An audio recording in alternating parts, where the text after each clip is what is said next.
નમસ્કાર વિદ્યાર્થી મિત્રો, એકાઉન્ટમાં પ્રકરણ નંબર 4 આમ નોંધમાં આગળ વધીએ. આજે છે આપણો લેક્ચર નંબર 11. તો આજે આપણે સ્વાધ્યાયનો દાખલા નંબર 13 જોવાનો છે. તો દર વખતેની જેમ મેં તમને લાસ્ટ લેક્ચરમાં કીધું હતું કે 3-4 પેજ ડ્રો કરી રાખજો આ વખતે. તો હેડિંગ બાંધી દો.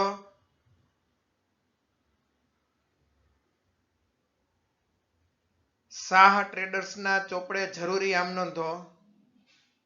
ધંધાનું નામ છે શાહ ટ્રેડર્સના ચોપડે જરૂરી આમ નોંધો.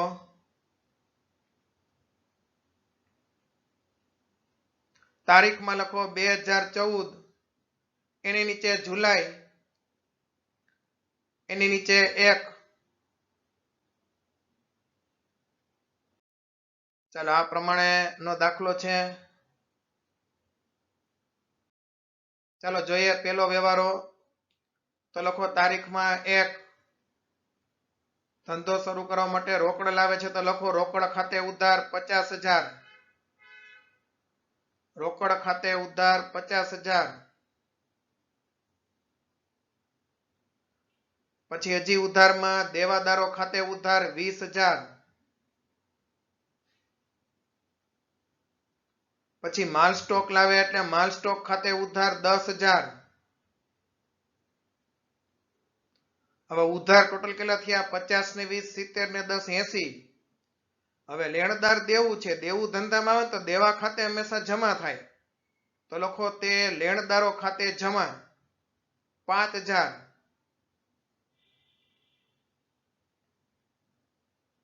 તો 80 માંથી 5 જાય એટલે 75,000 વધ્યા. તે મૂડી ખાતે જમા, ધંધાનો માલિક આપનાર છે એટલે તે મૂડી ખાતે જમા 75,000.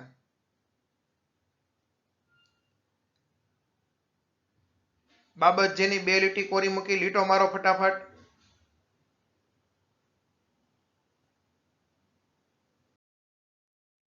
ચાલો બીજો વ્યવહાર જુઓ. તારીખમાં લખો 2. વિજયા બેંકમાં 20,000 રોકડ ભરી ખાતું ખોલાવ્યું. તો બેંક લેનાર છે, રોકડ જાય છે. લખો તારીખમાં 2. બેંક ખાતે ઉધાર 20,000. તે રોકડ ખાતે જમા, જમાના ખાનામાં 20,000. બાબત જેની 2 લીટી કોરી મૂકી લીટો મારો.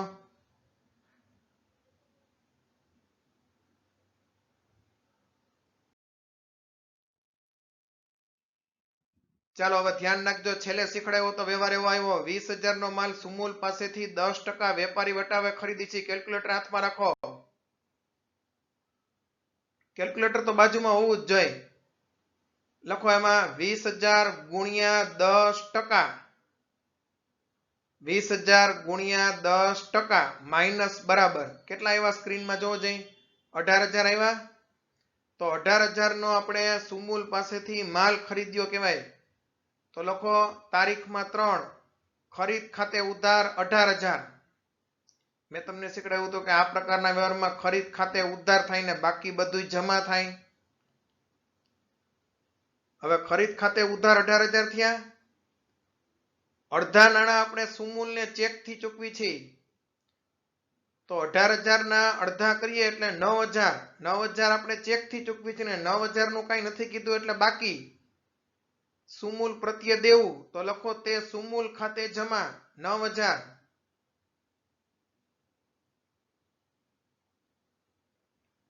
હવે અડધા નાણાં ચેક થી ચૂકવી છે 9,000 રૂપિયા બાકીના. એ 9,000 રૂપિયા ઉપર 10% રોકડ વટાવ ગણાય. તો કેલ્ક્યુલેટરમાં 18,000 ભાગ્યા 2 બરાબર 9,000. જો ઉપર લખ્યું જ છે મેં. હવે 9,000 માં આ રીતના કરો ગુણ્યા 10%. રોકડ વટાવ 10% છે ને. 9,000 ગુણ્યા 10% માઇનસ બરાબર એટલે 8,100 આવશે. તો આપણે ચૂકવવાના અડધા નાણાં ચેક થી 9,000 છે પણ 10% કેશબેક છે એટલે 900 રૂપિયા ઓછા ચૂકવવાના થાય, 8100 જ ચૂકવવાના થાય। 8100 નો ચેક લખો એટલે ચેક જાય એટલે બેંક ખાતે જમા, તો લખો તે બેંક ખાતે જમા 8100, સુમૂલ ખાતે જમા 9000, એની નીચે તે બેંક ખાતે જમા 8100। હવે આપણે શીખડાયું હતું કે બેંક ખાતે જમા હોય તો વટાવ ખાતે જમા થાય, તો તે વટાવ ખાતે જમાઈ લખો 900, જો જેટલા ઉધાર થયા એટલા જમા થઈ ગયા।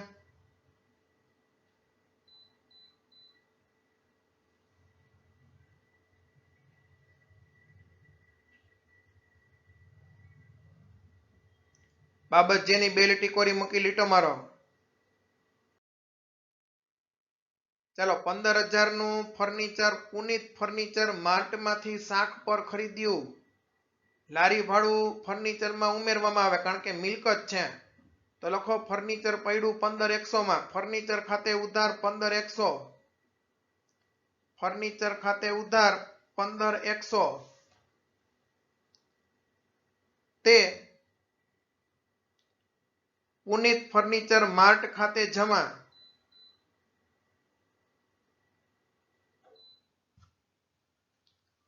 પુનિત ફર્નિચર માર્ટ ખાતે જમા 15000, કારણ કે એને આપણે પૈસા દેવાનામાં લખ્યું નથી કાંઈ। અને લારી ભાડું રોકડીથી ચૂકવી છે તે રોકડ ખાતે જમા, જમાના ખાનામાં 100 રૂપિયા।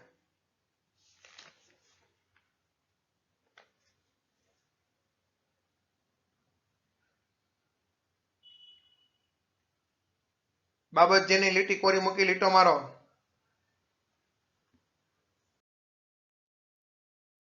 ₹3000 નો માલ નુકસાની વાળો હોવાથી સુમૂલને પરત કર્યો, લખો તારીખમાં 5। ચાલો સુમૂલ પાસેથી આપણે ભૂતકાળમાં માલ ખરીદી આવ્યા હતા, ખરીદેલો માલ પરત કરીએ છીએ એટલે સુમૂલ લેનાર થાય અને માલ જાય છે, ખરીદ પરત થી માલ જાય છે, જાય તે જમા એટલે ખરીદ પરત ખાતે જમા થાય। લખો સુમૂલ ખાતે ઉધાર લેનાર છે એટલે 3000, સુમૂલ ખાતે ઉધાર 3000, તે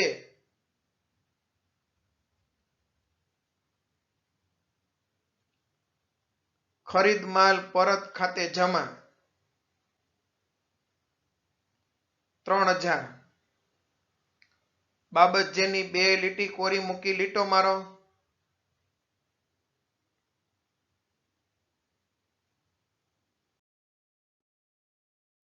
ચાલો આપણે સુમૂલ નો જે વ્યવહાર જોયો હતો ને 3 તારીખનો, એ ખરીદીનો હતો, એવો રાજશ્રીનો વેચાણનો આવે છે। રાજશ્રીને 12000 નો માલ 10% વેપારી વટાવ થી વેચ્યો, તો પેલા તો કેલ્ક્યુલેટરમાં 12000 ગુણ્યા 10% કરો જઈ, 12000 ગુણ્યા 10% માઇનસ બરાબર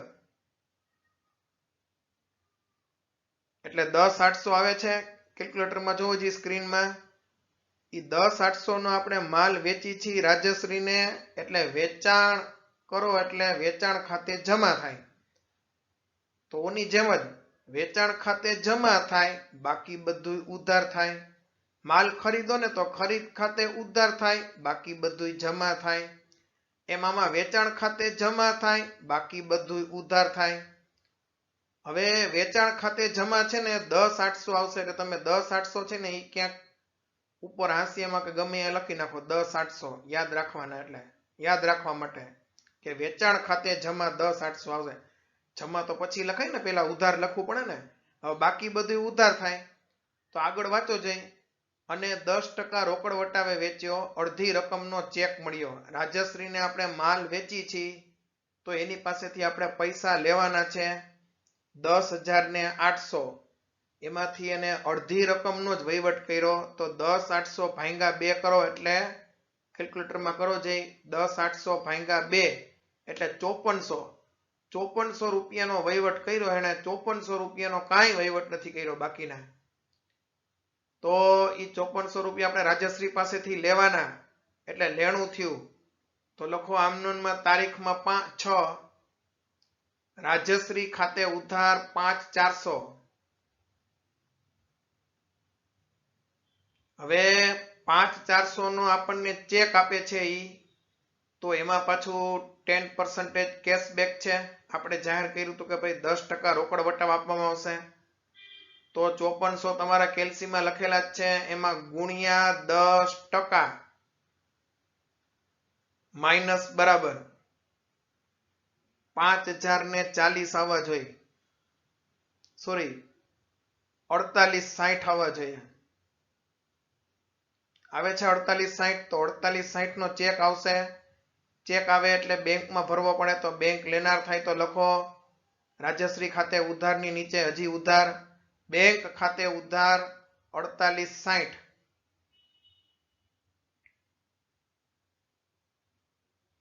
હવે બેંક ખાતે ઉધાર હોય તો વટાવ ખાતે ઉધાર થાય, તો હજી લખો ઉધારમાં વટાવ ખાતે ઉધાર 5400 ના 10% વટાવ આપ્યો હતો ને, એટલે 540 વટાવ ખાતે ઉધાર 540. હવે કેલ્ક્યુલેટરમાં જોવો જી 5400, 540 ને 4860 ત્રણેયનો સરવાળો કરો જઈ 10800 આવે છે. લખો તે વેચાણ ખાતે જમાના ખાનામાં 10800.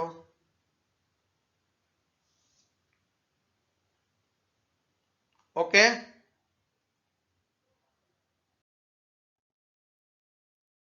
ચાલો મહેન્દ્રને 15,000 નો માલ 10% વેપારી વટાવ અને 10% રોકડ વટાવે રોકડેથી વેચ્યો.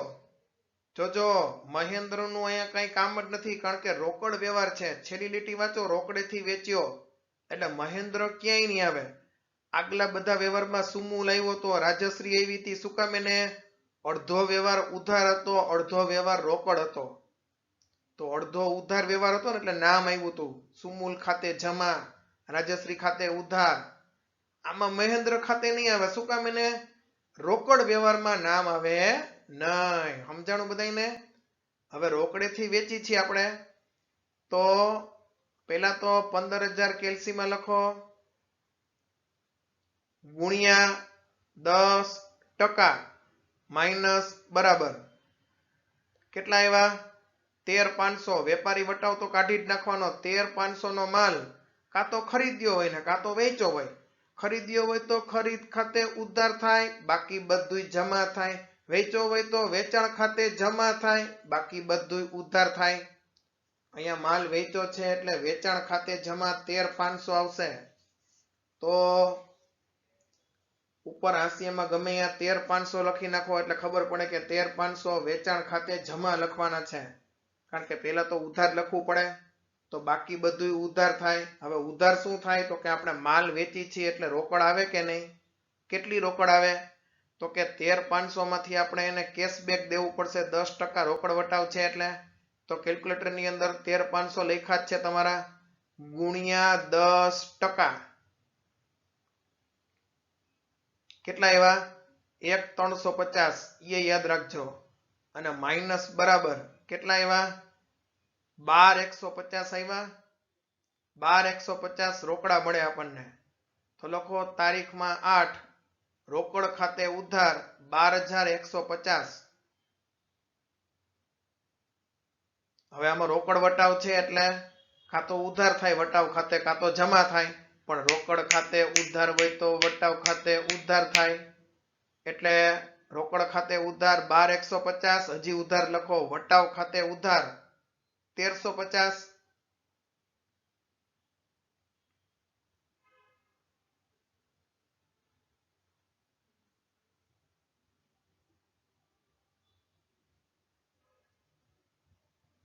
તે વેચાણ ખાતે જમા 13,500.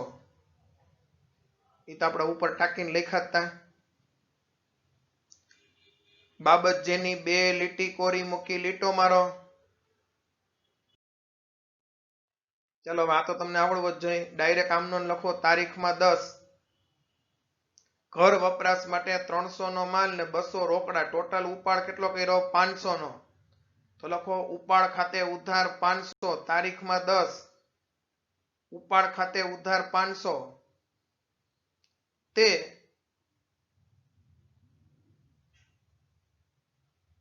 રોકડા લઈ ગયા એટલે રોકડ જાય છે. તે રોકડ ખાતે જમા 200. અને 300 નો માલ ધંધામાંથી જાય છે અન્ય રીતે માલની જાવક એટલે તે ખરીદ ખાતે જમા 300.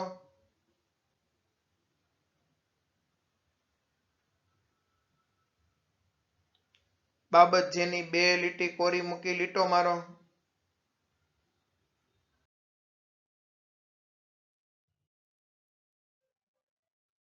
ચાલો જુઓ, માલના પેકિંગ માટે પ્લાસ્ટિકની બેગ ખરીદી ₹200 ચૂકવ્યા એને પેકિંગ ખર્ચ કહેવાય.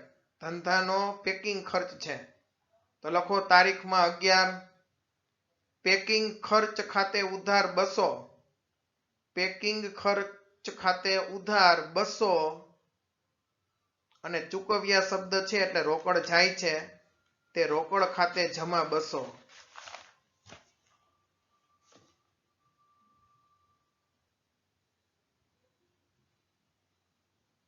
બાબત જેની 2 લીટી કોરી મૂકી લીટો મારો.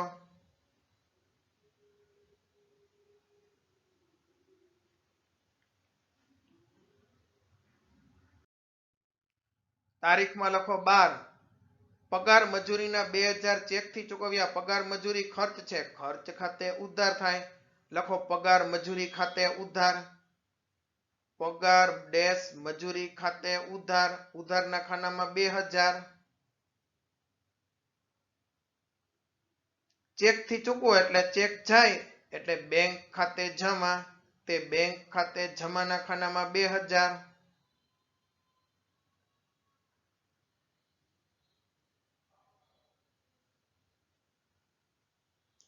બાબત જેની 2 લીટી કોરી મૂકી લીટો મારો.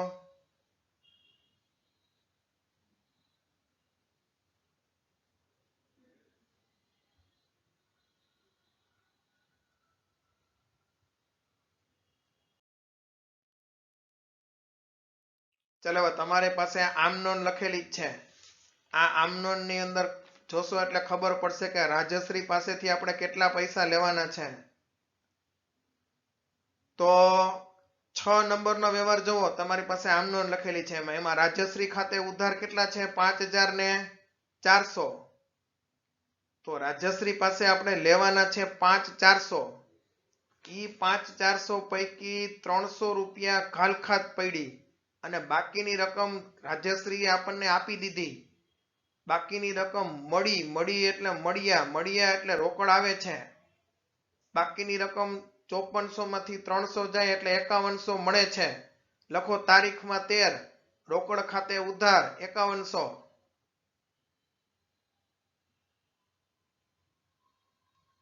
હવે 300 રૂપિયા ઘાલખાત નુકસાન છે. નુકસાન ખાતે ઉધાર જ થાય તો હજી ઉધાર લખો.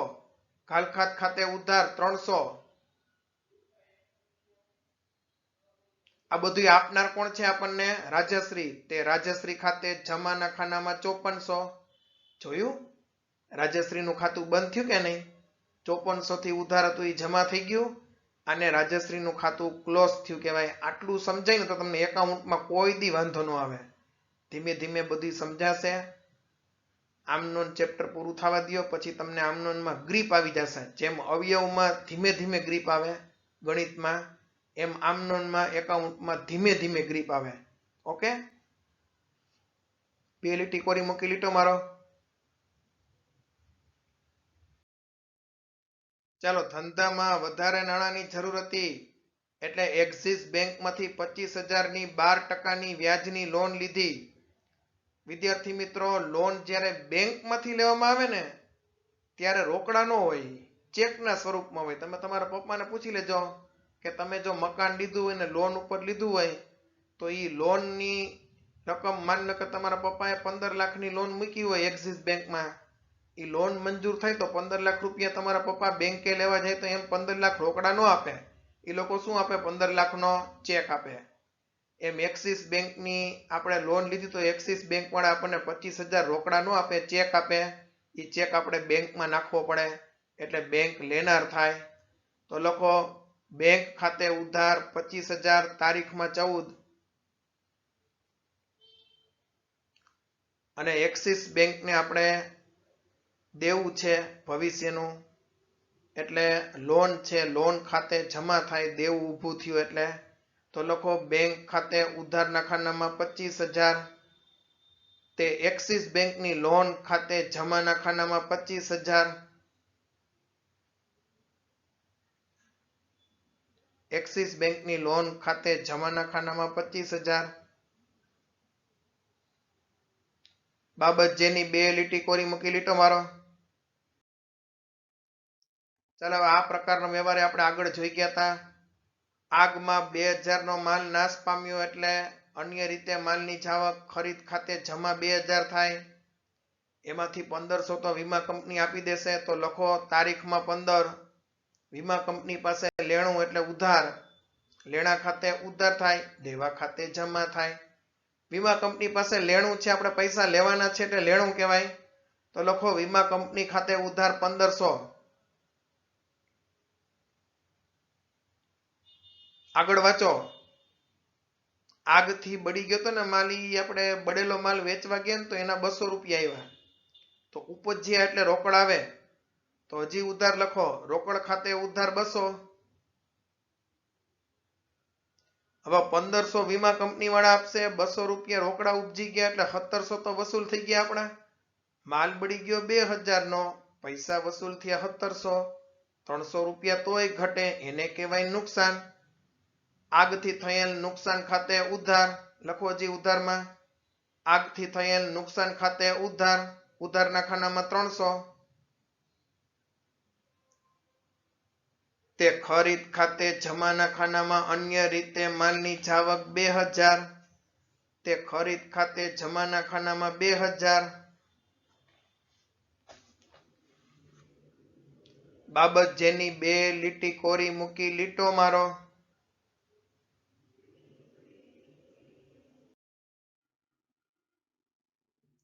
આ તમને આવડે જ છે, આપણે આગળ આવી ગયું છે. પુત્રનું જિંદગીનું વીમા પ્રીમિયમ ઉપાડ કહેવાય, ધંધાનો ખર્ચ નથી, પુત્ર અંગત વસ્તુ થઈ ગઈ એટલે ઉપાડ કહેવાય.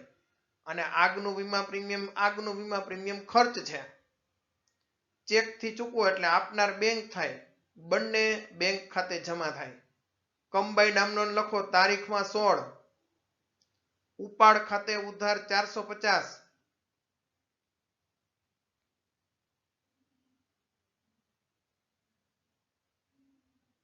વીમા પ્રીમિયમ ખાતે ઉધાર 550. ઈ ધંધાનો છે એટલે ધંધાનો ખર્ચ છે. તે બેંક ખાતે જમા 1000 રૂપિયા, બેયનો સરવાળો.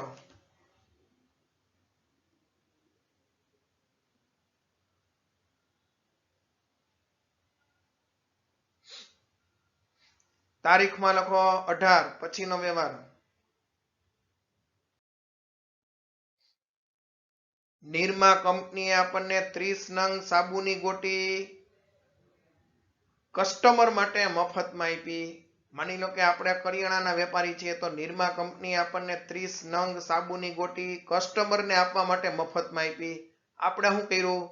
આપણે અનીતિ કરી અને 250 વેચી નાખી એટલે રોકડ આવે છે. તો લખો તારીખમાં 18, રોકડ ખાતે ઉધાર 250. માલનું વેચાણ કર્યું કહેવાય, તે વેચાણ ખાતે જમાના ખાનામાં 250. તો રોકડ ખાતે ઉધાર, તે વેચાણ ખાતે જમા.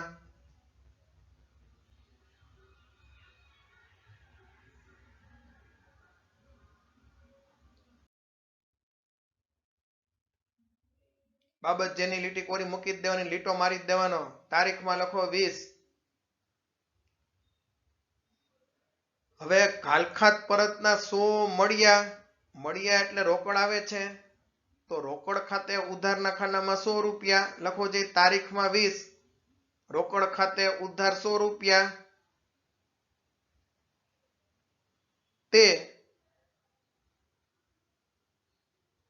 હવે રાજશ્રી આપનાર નો થાય. શું કામ? એને ઘાલખાત પરત ઉપજ છે. મેં તમને લાસ્ટ લેક્ચરમાં સમજાવ્યું હતું કે ખર્ચ કે ઉપજમાં નામ ન આવે, ઉપજ કે ખર્ચ નો પ્રકાર જ આવે. અહીંયા કઈ પ્રકારની ઉપજ છે? ઘાલખાત પરત. તે ઘાલખાત પરત ખાતે જમાના ખાનામાં 100 રૂપિયા.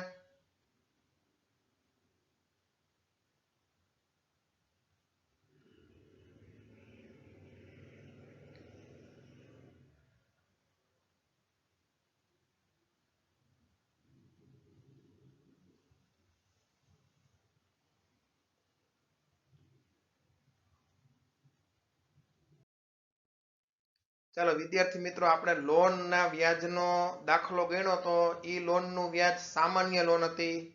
આ બેંકની લોન છે. બેંકની લોન માટે હંમેશા યાદ રાખી લ્યો કે એની અંદર લોન વ્યાજ આપણે ચૂકવવાનું થાય તો લોન વ્યાજ ખર્ચ છે. બરાબર? તો લોન વ્યાજ ખાતે ઉધાર થાય, લખો તારીખમાં 25. એક્સિસ બેંકમાંથી આપણે લોન લઈ હતા, એનું વ્યાજ આપણે ચૂકવવાનું થયું. તો લોન વ્યાજ ખાતે ઉધાર 250. હવે લોન વ્યાજ ખાતે ઉધાર 250. હવે આ વ્યાજ છે ને ઈ આપણે આપણા હિસાબી ચોપડામાં બતાવવા માટે હોય. એકચ્યુઅલી આપણે આ ચૂકવવાનું ન થાય, કારણ કે એ હપ્તાની અંદર વ્યાજ હોય જ ભેગું. એટલે બેંકની લોન આખી વસ્તુ જુદી છે, હું તમને ક્યારેક પછી સમજાવીશ. અત્યારે લખી નાખો, ઈ લોન ખાતે જમા થાય. તે એક્સિસ બેંકની લોન ખાતે જમા, લખો 250.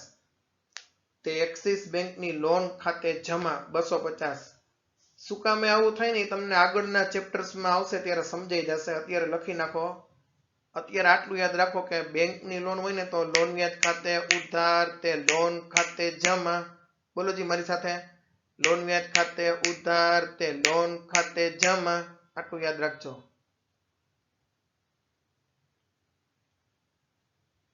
$250 ને 250. ચાલો, અંગત મકાન, અંગત એટલે ઉપાડ, તો લખો તારીખમાં 28. ઉપાડ ખાતે ઉધાર 2000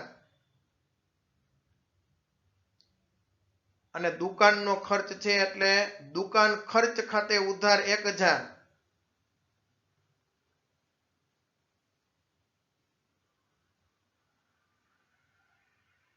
રંગ રોગન કરાયું કહેવાય, ધોળવાનું. એટલે તે રોકડ ખાતે જમા. કાંઈ નથી કીધું એટલે રોકડ ખાતે જમા 3000.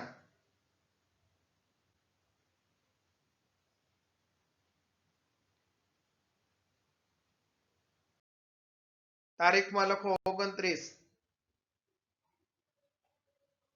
ઇન્ટરનેટ જોડાણની ડિપોઝિટ ચેકથી ભરી. ડિપોઝિટ કોઈ પણ પ્રકારની હોય, ચાલુ મિલકત કહેવાય.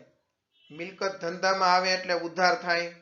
તો લખો ઇન્ટરનેટ ડિપોઝિટ મિલકત છે એટલે ઇન્ટરનેટ ડિપોઝિટ ખાતે ઉધાર 2000.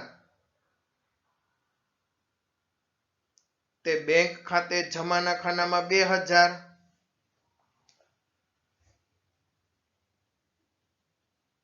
ચાલો, બાબત જેની જગ્યા છોડી સરવાળો તમારી રીતના મારી લેજો.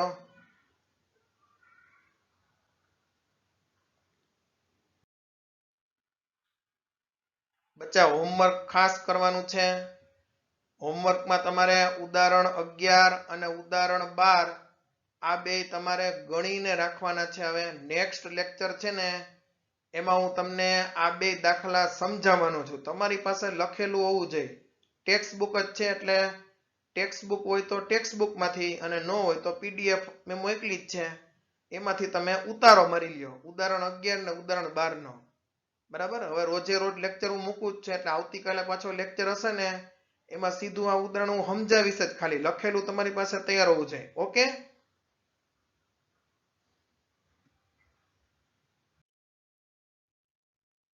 થેન્ક યુ વેરી મચ બચ્ચા. અસ્તુ. જય હિન્દ, જય ભારત.